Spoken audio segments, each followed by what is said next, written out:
Hello from a very pleasant Antigua after a hot Barbados. The weather here in Antigua is very good, and the Indian team arrived here yesterday right after the game got over and had a practice session, and that's what I'm going to update you about. For us, we weren't that lucky. So for us, we had to take the long journey via USA to come to Antigua. So imagine we are in Barbados. Antigua is an island next to it, but we could not get a direct flight like most fans, like most other journalists. So we had to travel all the way to the USA and then come back to Antigua. But that's a different story altogether. Right now in this particular video, I'm going to update you with what the Indian team did today. It was an optional training session here in Antigua. By the way, we are in St. John's, the center of Antigua, and North Sound, which is where the stadium is, Vivian Richards Stadium, not too far away. In fact, it's behind those hills. It takes about 15 minutes by road, by cab to get there. So, that's the distance from where we are to the stadium. It's also got a bit of dark clouds today in the sky, and it's expected to rain on match day. Maybe not heavy rains, but slight drizzle. We'll keep updating you with that as well as we go along. I have very fond memories of this island personally. Before I get to what the Indian team did, I'm coming here after a gap of 18 years. 2006 was the last time I came here, though I made few trips to the Caribbean, 2007, 2010, but did not come to Antigua. This, as you know, is the island of Sir Vivian Richards. It's the island of Richie Richardson, another captain of the West Indies, Sir Curtly Ambrose. This has produced some legendary players, this particular island of the West Indies. Okay, let's get to what the Indian team did. Firstly, up against them is Bangladesh. Unlike India, Bangladesh didn't have to travel. Their last game was on this particular stadium, so they'll be slightly more familiar with the conditions, even though the result did not go their way, but they'd be familiar with the conditions here in Antigua. The Indian team just came, so had a practice session. So who came for the India practice? You had 3 regular members of the team, in fact 4 if you look at the 15 member squad.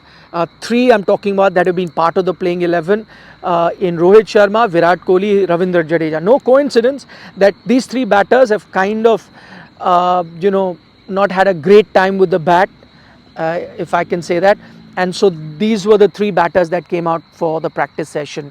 Other than that, the other member from the 15 member squad that was there for practice was Sanju Samson. That spices things up, and I'll get to that a little later. But Sanju Samson was the 4th member from the 15 member squad who came. And there were, of course, the 2 backups that are still travelling with the Indian team, the travelling reserves in Rinku Singh and Khalil Ahmed. They also came for practice. So total of 6 players came, and 4 of them are part of the squad. 3 of them have been part of the 11. Good to see, by the way, Rohit Sharma and Virat Kohli put in the hard yards. Even Ravindra Jadeja, because they've looked a bit rusty with the bat, and would be hoping that they strike form sooner rather than later in this tournament, because crucial game for India. If you win this, you're pretty much secured of a semi-final spot. So I think they'll be fully focused on getting their A game for this particular encounter. On the other hand, Bangladesh, it's going to be a do or die game for them. After their loss against Australia, if they lose to India, they're pretty much out of the tournament. So they'll also have to bring their A game, and it's a do or die encounter for Bangladesh. For the form of the Indian batters, I don't think they could have asked for a better pitch than what you're going to get in Antigua. Initially, and going back a few years, there were doubts about the kind of pitch that you get here, where 150, 160, in fact 140 sometime was a match winning score in T20s.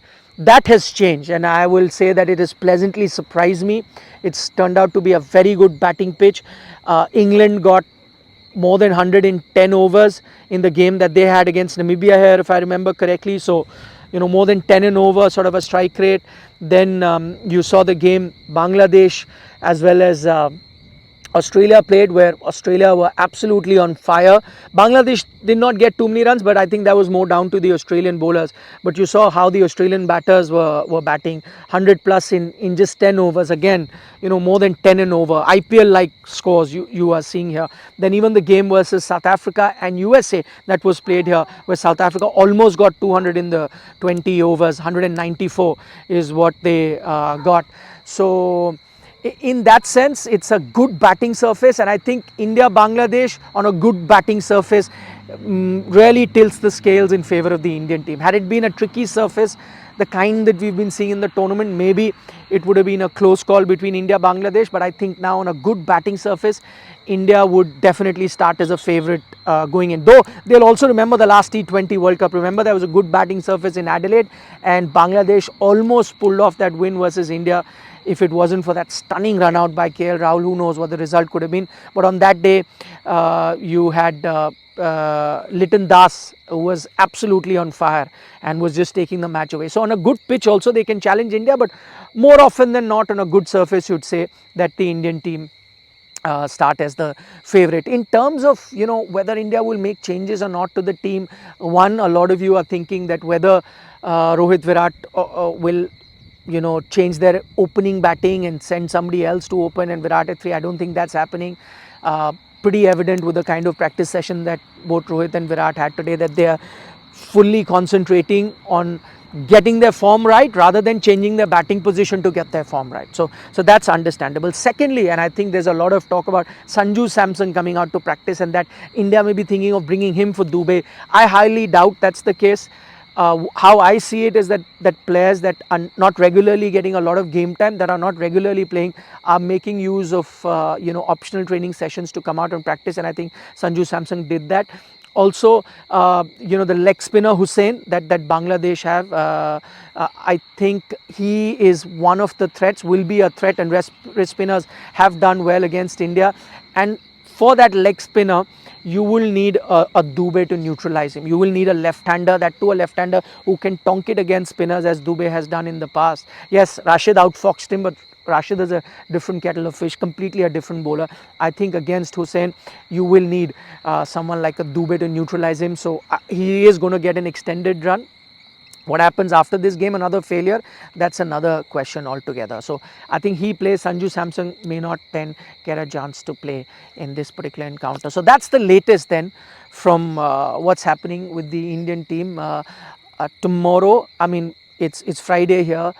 Saturday is game day for us, and it's game day in India as well. It's later in the day for you. We'll be bringing you all the updates for that, doing a preview as well. So for that, don't forget to subscribe to Sports Today, press the bell icon as I always tell you, and thanks for all the love that you're giving us and giving our platform for the duration of this T20 World Cup. Promise to keep giving you the latest updates and the best possible content from here, Ground Zero. For the moment, Nikhil Naz signing off. You guys take care. Bye-bye.